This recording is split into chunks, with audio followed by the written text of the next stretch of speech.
بەناو یادی خوای میری مەزن بینەرانی ئازیز و خۆشەویستی کەناڵی ئاسمانی پەیام خۆمان بەبەختەوە دەزانین کە بۆ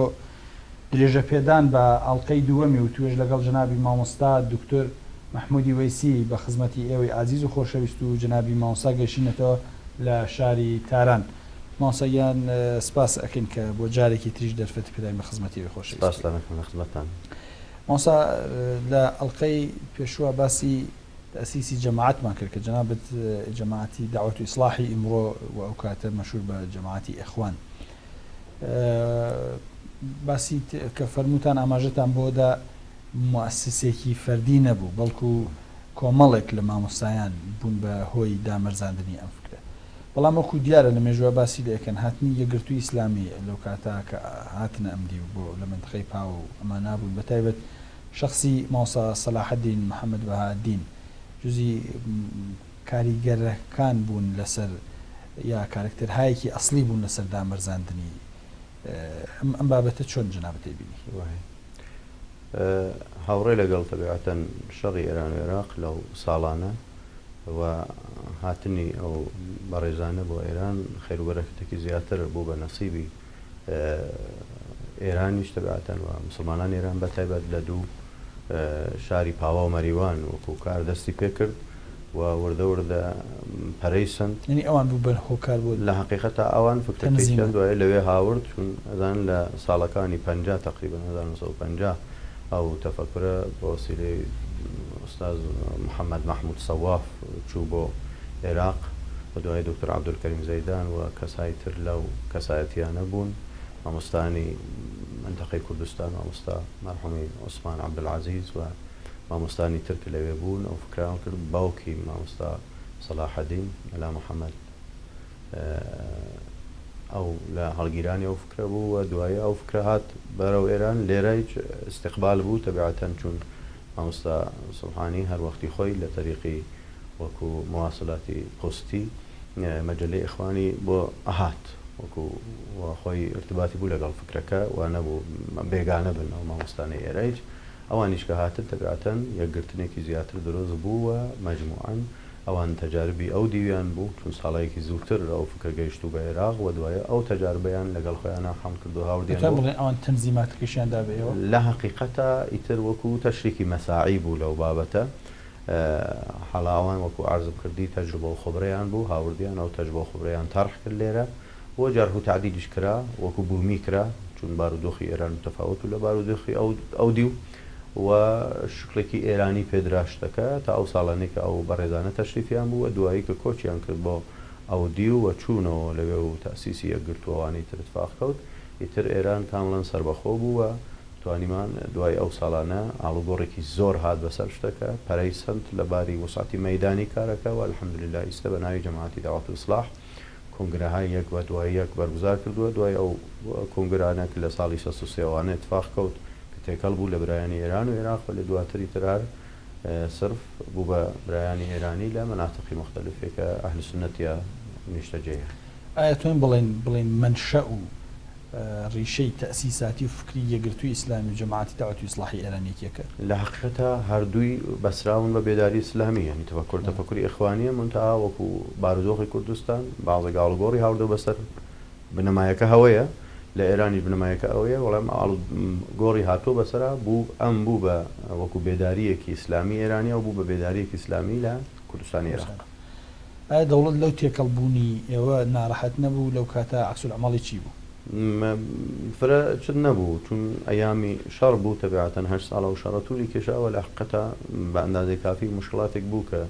دەوڵەت دەرگیری بوو و لەدا زۆر ئەو شەڕە ئەمنیەتێکیدا بوو لە حقیقەتە مشکڵێک نەبوو لەو ساڵانە.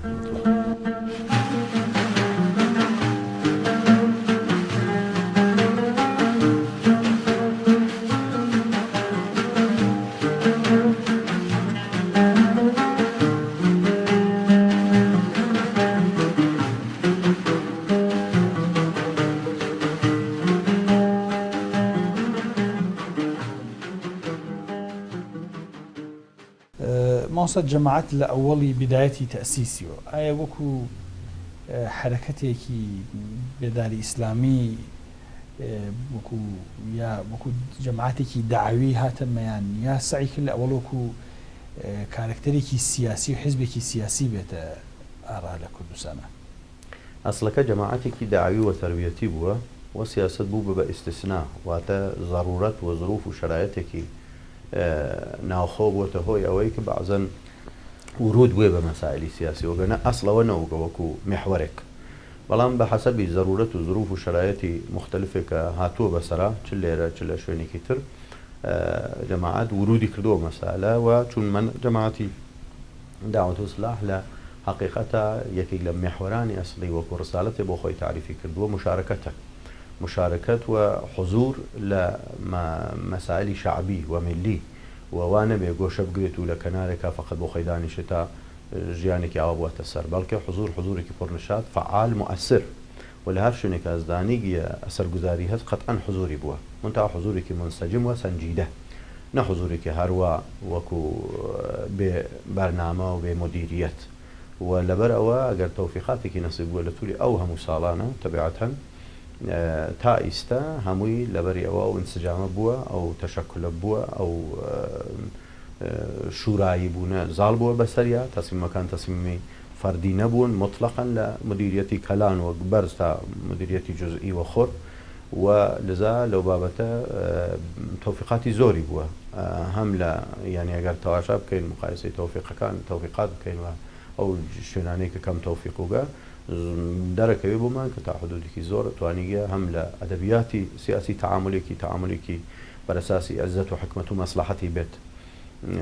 نە مطلق بووگە بە موریدی ئەخوان لە دەرەوە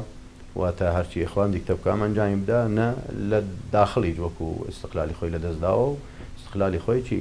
بووە و ارتباطیش لەگەڵ هەر جهتێک چ سیاسی چ غیری سیاسی بەرەساسی حفظی حکمت و مەسلحەت و عزت بووە والحمدلله تا ئێستەی هەروە چۆتە پێشەوە. ئەوسەر لە ئەوڵۆ جەماعەتی ئەخوان لە ئێرانە وەکو لە کوردستانە دروست بوو بەڵام نەیتوانی یعنی لە واقع وەکو کارکتەرێکی ملی و سیاسی موفق لە ئەوڵۆ بەڵاوبان بێت وڵێ بە شێوەیەکی زۆر نەرم خیزشی کرد ناو مەناتقی غەیری کورد یعنی کوردبوونەکە و کوردایەتیەکەی تیا ینی چووە پەراوێزۆ ینی وەکو بەلوچ وەکو تورکەمان وەکو میلیەتەکانی تریش کە لە ناو جەماعەتا بوو بە شتێک ینی بۆ ئەم فکرە وەکو کاری ملی لە کوردستانە دەنگدانەوە و ڕنگدانەوەیکی وهای نەبوو مە هۆکارەکەی چی بوو ئایا هەر فکرتانەوە بوو کە بڕۆن ناو ئەهلی سون ینی جەماعەت وەکو جەماعەتێکی ئەهلی سونەتی ئێران خۆی بناسێنێ یا ئێوە هیچ تەلاشێکتان پێداگیرێکتان نەکرد وەکو جەماعەتێکی کوردی یا حداقل شاخەیەکی یا ئێوە ماندگار ببن بەو شێوازە من لەگەڵەوە بۆ چوونە بە ڕێز بۆ جەنابەت زۆر موافق نیم من معتقدم هەر جەماعەت لە سەرەتا دروستە لە کوردستان دەستی پێکردو وەکو خاستگا کە کوردستان وگە ولی جەماعەت ئامانجی و دەغدغەیەکی بووگیە ئەهل سنەتی کولی ئێران بووە وەختێک بەحسی ئەهل سنەت مەطرح بێ بەشێک لە ئەهل سنەت کوردە هەمووی خۆ کورد نییە تەبعاً و بۆ ئەوەی بتوانن بەهەرحاڵ حفزی ئەو هویەت و جایگاهی ئەهل سنەتە بکرێت لە حقیقەتە لە هەموو شوێنەکانە با حفزی وەکو فەرهەنگ و هویەتێکە هەستیان کاری خۆی کردووە لە بەعضی شوێن لەوانەیە 100% سەرکەوتووە بێت لە بەعضی شوێن 50% لە بەعضی شوێن کەمتر یا زیاتر ولی عموماً ئەو شعبیەتەی لە کولی ئەهلی سنەتی ئێران بۆ خۆی وەکو تەڕاحی کردووە کە پێی بگات و تحقیقەکە ئەمە بە نسبەتی کوردستانی لەوانەیە بەعضێک لە بەڕێزانی کوردمان لە کوردستانە چ ئازەربایجان چ کوردستان هەمیشە وەکو دەغدغەیان بێت و وەکو تێبینیەک بیان بێ بە سەبارەت بە جەماعەت کە احتمامی بە کورد باوجودی ئەمەیەک خاستگاکەی لە کوردستان وگەکەمە ئەسڵان وانە من معتەقدم ئێمە زۆر بۆ چوونەکانمان نیازی هەست بە وەکو پیاچوونەوەیەکی تایبەتمان بێ بۆ ئەو بۆ چوونانە و لە حقیقەتی چا ئێمە هەتا ئەو مەناتقەی کە عموماً تقریباً مەرزیان زۆر کەمە لەگەڵ یەکا وەکو مەسڵەن محافظەی کرماشان یا پارێزگای کرماشان و کوردستان و ئازەربایجان نزیکن لەوێ بۆ ئەمەی حفزی یەکسری مەساڵح و مەنافعی قەومی وەکو کورد بکرێت و احتمامی ویژەی پێ بدرێ ئەوانمان بە یەکۆ وەکو متصل کردووە شورایەکی منتەقیمان بۆ دروست کردووە بۆ بێ ئەو مشکلە و ئەو ڕخنە کە بەعزەن ئەیگرن ئەسەن جواب بدرێت و کە جەماعەت احتمامێکی دقیق هەست خەزا علمیە ئەمە کبین مەسەڵەن وەکو ئەهل سنت ناوبووین لە هەموو لا یەکتر ئەوە شتێکی تەبیعیە ئەمما بەلوچ مەساڵحێکی هەز لە منتەقەی بەلوچستان متەفاوتە لەگەڵ مەساڵحی کورد لە کوردستانە ولذا چی بکەین کە ئەو مەساڵحەی بەلوچ لە بەلوچستانە تاقیق بێت و کورد لە کوردستانەوە ئێمە تەڕاحیەکی عملی و مدیریەتیمان بووە بۆ ئەوەی کە چی ئەو مشکلە نەبێت لە کوردستان و بتوانێت احتمامێکی جدی بدرێت بە قەزایای متصل و مرتبط لەگەڵ کوردە بەرحەڵ جەماعەتی سەر لە کولە کورد ناتوانێت بڵێت جەماعەتێکی کوردیە یعنی بە جەماعەتێکی ئەهلی سونەتی ئێرانە ئایا ئێوە واردی حوزەی سیاست بوون یا هەر لە کناری مەسائلی سیاسیە جاروبار گوریزێک لێدن بوون هەل وەخت ضرورەت اقتزا بکات و یا کردوێتی ئێمە هەورودمان بووە هەر وەختی لێ جەماعەتی سیاسی نین ئەسڵەن ماسا بینەوە بۆ وەکو تعبیرێکمان بەنا هەستی لەسنا حزبا سیاسيا وإن كان السياسة جزء من رسالتنا يعني جزء لرسالتي ئێمە هەیە بەڵام ئێمە حزبێکی سیاسی نین ئیسە جەنابەت چ لەوپایەکی حزبی تەیە لەناو جەماعەت من وەکو عەزوێکی کۆنی جەماعەت ئیستا لە خزمەتیانم لە بەشە جۆرە جۆرەکان لە تەربەوی لە عولەما کۆمەکەکەم و مەشورەتیان پێدەم تا ئیستەیج لە ئەم کنگرەی جەدیدە بەعاونەتی عولەمای جەماعەت و بۆ مەدارسی دینی و ئیسش هەر تێکەڵم تەبعاً وەڵام مەسئولیەتی وەکو ڕەسمی لە تەشەکولی سازمانی نییە پێشتر مەسئولیەتت بووە بەڵێ بەڵێ هەم مەسئولی تەربیەتی و عەزوی شورا بوو بم هەموو مەسئولیەتەکان شتێک لە مۆردی جەماعەت و لەناو خەڵکە باوە ینی بۆیە من ئەم پرسیارانە شتێکی عمومیە کە ئەڵێن جەماعەت فکرێکی جەدید دووبارە ڕووی تێکردوێتەوە و نەوگەراییەک ڕووی تێکردووە مؤسسینی کۆنی جەماعەت یا ئەو قەدیمیانەی جەماعەت کەم کەم فاصلە ئەگرن لە جەماعەت و خەریکە لەناو جەماعەت تا جەماعەتێک دروست ئەبێ کە لەوانەیە ئەکسەریەتی جەماعەت بەرەولای خۆی بکێشێ و زۆربەی تەیفی مامۆسایانی ئاینیش کەوتنەتە ئەو لایەنە قەدیمیەکە ئایا جەنابەت لەگەڵ ئەم ڕاوبۆچوونە هەی ئەوەی کە من لێم حاڵیە نە وانە نەخێر واقعیە دەمەتە هەموو جەماعەتێ و هەموو فکرێک نیازی بە پیاچوونەوە هەست و بە تعبیری عەرەبی مراجعاتی هەیە تەواوی هەنگاوانێکە لە ڕابردووی مە هەڵمانکردووە ئیلزامەن هەنگاوانێکی دەقیق و دروست نەبووە و هەموویشی نادروست نەبووە تەبیعەتەن ئەو بەشەی کە دروست بووگە الحەمدولله تەسبیتی یەکەینەوە بەشەی کە نادروست بووە تەصحیح یەکەین ولذا معتقدين إما استقبال بكن لهر قديمك أصيل ولهر جديدك مفيد وأما معناه انشقاق وانفكاك واننية أما مجموعيك وكمني نوعيك مسؤوليتك رسمي يترني بدستو معناه وانية يتر بجملة كنارو باسمه هيجنا كمان أجر من معتقد برسالة دعوة وتربية شو مسؤوليتم بيه هر أنجام يدم مسؤوليتي جنبنا هر أنجام يدم شون خم بمسؤول زانم تبعة و ئەزانم ئەوە رسالەتی تعریف منە هەل لە سەرەتای تێکەڵبوون لەگەڵ ئەو فکرەوە و داوەتە ئەمە لەوانەیە بەعزەن بێتەوفیقی بێ بە منما بێتەوفیقی تێبە ملی منە بەشێکی خۆم دروستی ئەەکەم ناوێت نسبەتی بدەم بە جەماعەت ئەوە وای کردووە ئیتر من نیم لەگەڵەیە قەرار نییە ئێمە بتۆرین تعبیرێک کە ئیمان بەنای گێڕێتەوە لە شێخێکی خۆی واتە مرەبیەکی خۆی زۆر مهمە و من لە مناسبەتای جۆرا و جۆرەوەم بووتووە و لە حەقیقەتە جەماعەت وەکو مەجموعەیەکی ئەهلی دنیا نین کە کۆبوونەتەوە بەربەرەکانیانە کێ پست و مەسئولیەتی باشتر بگرێفرە باشە و بەرچاوە لەوانەیە خۆ تەنافس بووبێ لە ئینسانە شتێکی زۆر غەریب نییە بەڵام لە بیرمان نەچێت کە ئەمە مەقام و پستی و مەسئولیەتی دنیای نییە ئەمە بەر لە هەموو شتێک مەقام و پستێکی قیامەتیە و قەتعەن هەر کەسێکە ئەو مەسئولیەتە بگرێت و باش جێبەجێ نەکە ڕۆژی قیامەت بەر لە هەموو کەس خۆی متعال موردی بازخاس و استیزاح قەراریەدا ئەوە شەکیتیانە ئەمە ئەمەی لەوانەیە بعضی کەس لە دەرەوە چاوکا لێمە و پێی وایە دیتر ئەو حزب ئەو مەسئولیەتە نەمێنێ ئیتر هەموو کە دەچێتە کەنارۆ یا بتۆرێنە تۆریان نییە یەک نەزمێکمانەوە بۆ خۆمان تعریف کردووە یەک ڕسالەتێکمان تعریف کردووە وەکو ئەو شێخەیمان بەنا پێڵێ حذر من الصالح الذي لا يحترم النظام ئینسانهایی صالح زۆر هەن زۆر صالحتر لە کەسانی لە داخلی جەماعەتن لە خارج جەماعەتی هەن بەڵام معتقد بە نظم نییە معتقد بە تەشەکل و تەنظیمات نییە معتقد بەمە نییە کە ڕەجولی مناسب لە مەکانی مناسبە قەرار بگرێت ئەو اعتقادەی نییە ئەم پیاوەیەکی صالحە ئەفەرمێ حذر من الصالح الذي لا يحترم النظام فإنه ينفع وحده بتنهاي مفيدة أم فردة لكنارو بيت ويفسد الجماعة بيت نايسة في جماعات مشكل در زكاة عشوب در زكاة بريشاني ذهني در زكاة دعايا فرمي فإن استطعت أن تستفيد منه وهو خارج الصف فافعل. ئەگەر ئەتوانی استفادەکەی سوود و کەڵک وەرگری لەم کەسەی کە ئینسانێکی باش و ساڵحە بەڵام بۆ نەظم و تەشەکل ئەردشێکدان هەنا استفادەی لێ بکە بیکەم کارە. وإلا فسد الصف واضطرب. ئەگەر بێت و ئەو فەردە لە ناوی جەماعەت بێت و هەموو ڕۆژێک قسەیەکدا بمەرزێنیت و دەستکا بە نەجوا و پچ پچکردن لەگەڵ ئەم و لەگەڵ ئەوە اجتهاد دروست کات وەکو ئەڵێ اجتهادی في الجيوب، یعنی دوو سێ نەفەر کۆ ببنەوە لە خۆیان و ڕخنە بگرن گیر بدەن خۆیان جوابی خۆیان بدەنەوە دروستە و حەق لەگەڵ ئێمە و غەیری ئێمە باتڵە. ئەڵێ سەف تووشی ئسترا بکات. وإن الناس إذا رأوا أحدا أو واحدا خارج الصف وقت مردم لە دوور و چاوەکەن لە صفێ نەفەرێک پێشتر وێسراوە یا دواتر لا يقولون خرج واحد، ناڵێن نەفەرێک لە صف هاتووەتە دەرەوە، بل يقولون صف أعوج، هەڵێن صفەکە لارە. ولا ينظر الله إلى صف أعوج، وخۆی متعال تەواشەی سەفی لار ناکات. جا ئەمە هەر بۆ نوێژی جەماعەتی استفادەی لێ کراوە. جا لەسەرەوە ئەساسی من تەکلیفمان ڕۆشنە استراتیژیشمان مشخصە. بنابراین کەسێک بتۆرێت قەهر بکا وەکو ئەڵێ لە حقیقەتە بە نظر من لە ئەدەبیاتی سادەی تربیەتی جەماعەتیش حاڵی نەبووە. ئەوێ بووی لە جەمعە وانە هەموو کەس مەسئولیتەکان تەقسیم کراوە، هەر لە سیرەی پێغەمبەری خوا هەمانە عەلەیهی سەڵات وسەلام وەختی مەسئولیتەکان تەقسیمەکەن لە شوێنێکا کە چووگن بۆ دەرەوەی شار هیچ نامێنێتەوە پێغەمبەری خوا فەرمێ عەلەیهی سەڵات وسەلام وعەلەیە جەمع الحەطب، منی دەڵێم هێزمتان بۆ جەمەکە. بەظاهر مەسئولیتێکی زۆر چکۆلەیە هێزم جەمکردن، وەلی لە ئەسڵ ئەگەر هێزم نەوێ ئاور نییە، ئاور نەبوو چێژ نییە، چای نییە، زۆر شتی تر نییە. لە حقیقەتە بەعزێک مەسئولیت بە ظاهر چکۆلەیە، ئەمما زۆر زۆر نەخشێکی کارآمەد و ئەساسی هەیە. من پێم وایە ئەو کەسانە لەوانەیە خۆیان ماندوو بوو بن، خۆی متعال ئینشەڵڵا ماندوویەتیان دەربکە، وەلێ ئەمەی کە من هەر لە چوون لە دەرم و مەسئولیتم نییە شروع بکەمە گیردان بە کەسانی خەریکن کارەکەن زەحمەتێکیشن حاڵا معمولاً کەسێک لە شوێنی خۆی دانیشتوێ هەڵە ناکە، وەلێ کەسێک کە بسوڕێتەوە بەم لەوەلا تووشی هەڵی دەوێت و ئەنە پێیچ هەڵکەوێت و پێیکی بخزێت و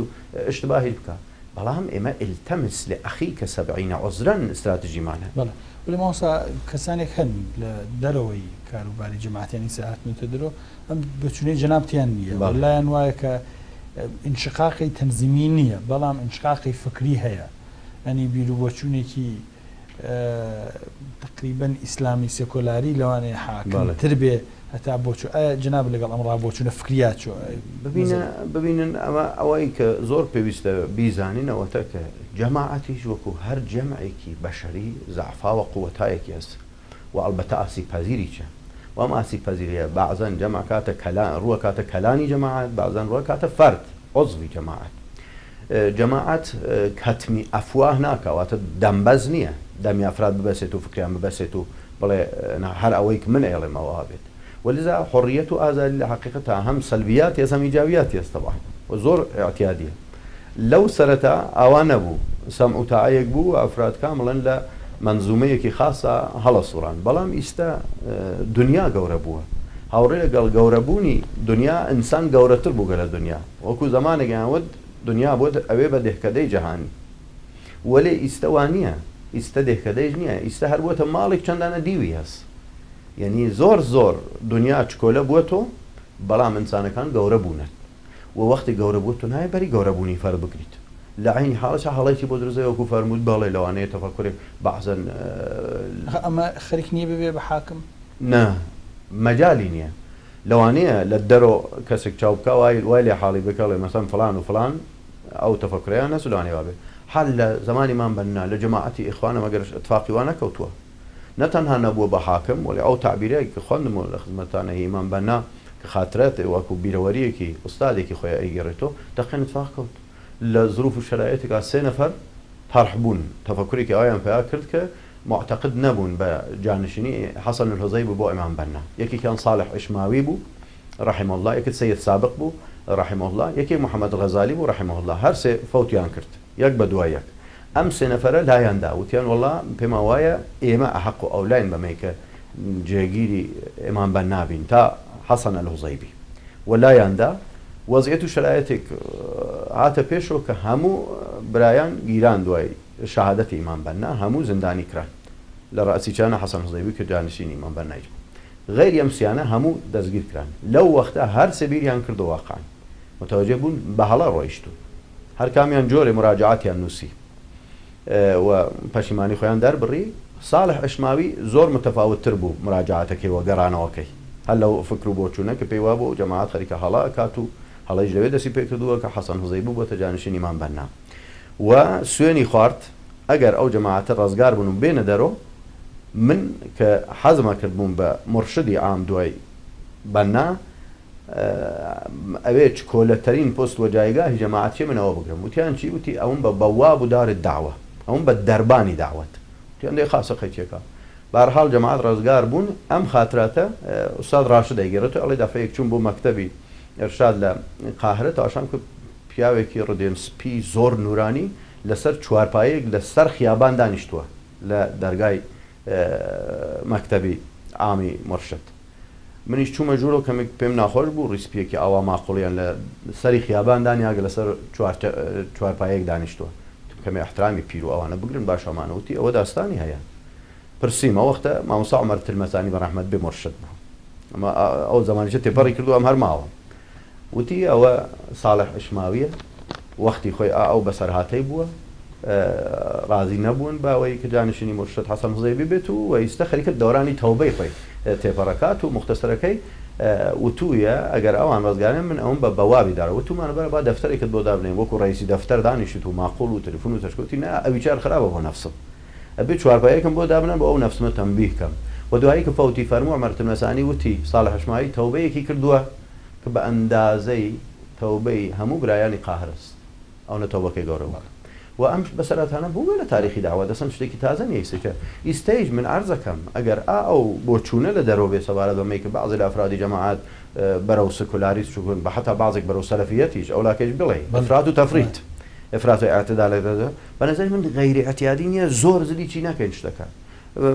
مەرحەلەیەکە وەکو فەراز و نەشیبێکی فکریە گوزارە تێت ولی ئەسلەکە ئەوەتە ئەسڵها ثابتە ئەمانچە فەراکەن بعضا لەوانەیە فەرعێک شاخەیەک لەقێ دەربێ یعنی بنەمایەکتان داناوە کە ئەسڵەکە تێک نەچێت بنەما ئەسڵان هەر وایە ئەگەر تێک بچێت ئیتر هەموو شتێک تێکەچێت ئەوسا ئەوترێ کە جەماعەتی داوەت و ئیسلاح دروستە جەماعەتێکی سیاسی نیە بەڵام مراوداتی لەگەڵ حاکمیەتە زۆرە ینی ارتباطاتی هەیە و هەروشە بۆتە سەر بۆی کە دەوڵەتی بڕە لی ئارامتر لی ئەمترە هێوەرترە و دەفتەری هەیە لە ئەکسەر شارەکانە و ئەمانە بەڵام بۆچون وایە لە ناو هەندێک کەسا کە ئەڵێن دروستە لە کاروباری سیاسیە بەدەبستون هەیە بە ئیسلاحی فارسی یعنی بە ئیمتیاز بدەیت و ئیمتیاز جوړبی بەڵام ئەڵێن زۆر نامتەوازنە یعنی ئیمتیازی گەورە ئەدا لە مقابڵی زۆر شتا سکوت ئەکا بێدەنگی هەڵەبژێرێ بۆ ئیمتیازێکی چوولە بۆ حفزی مەوجودیەتی خۆی ئەم شتە وایە من زۆر حەزم نییە چون باسەکە زۆر درێژە و لەوانەیە لەو مەسیرەی خۆمان ڕایلەکەمان خارج ببین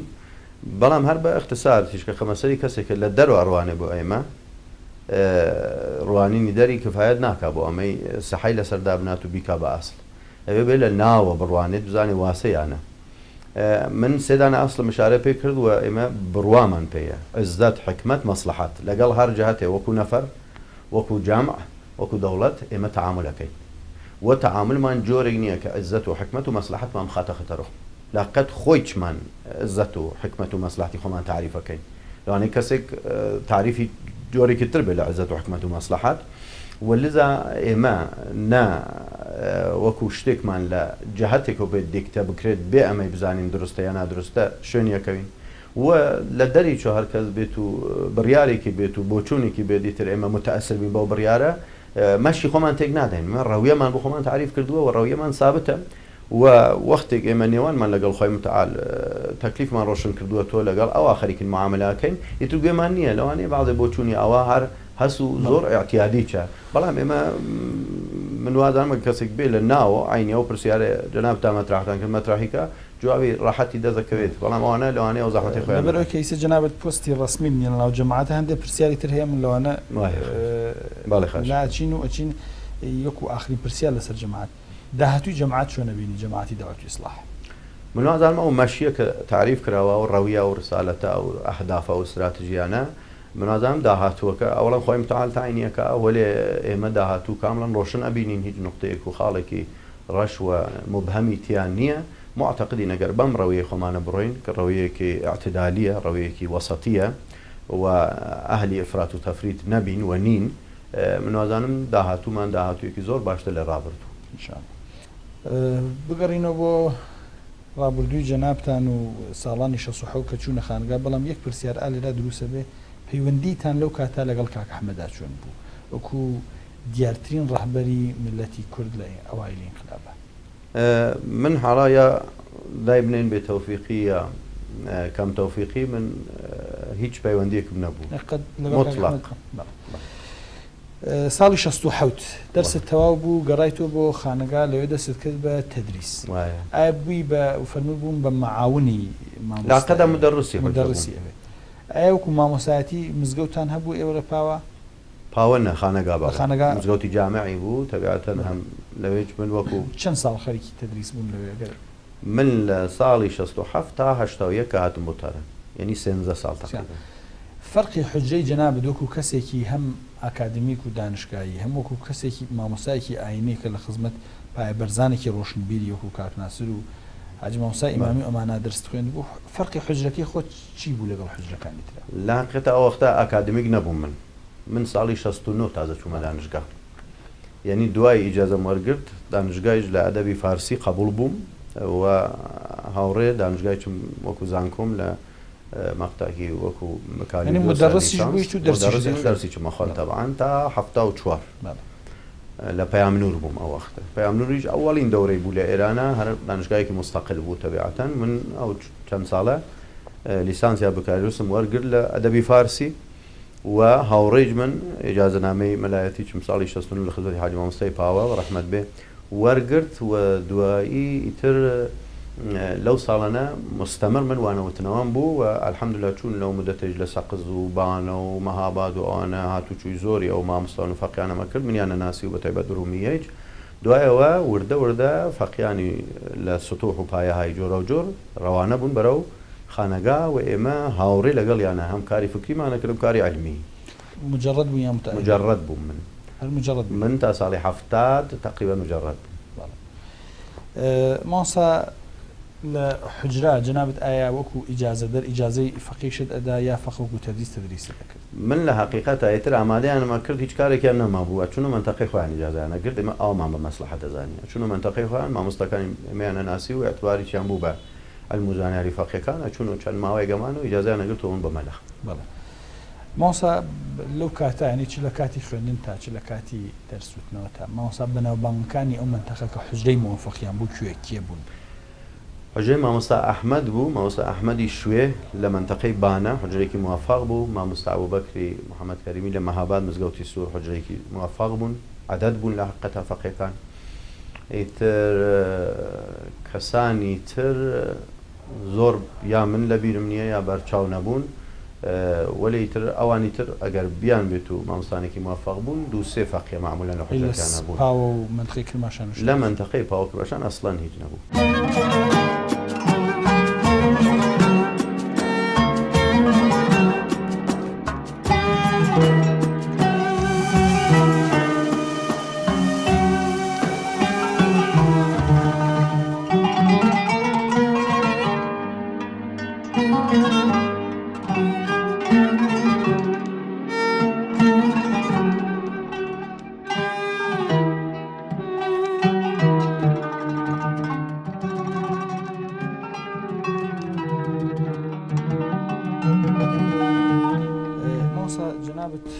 کەسێکە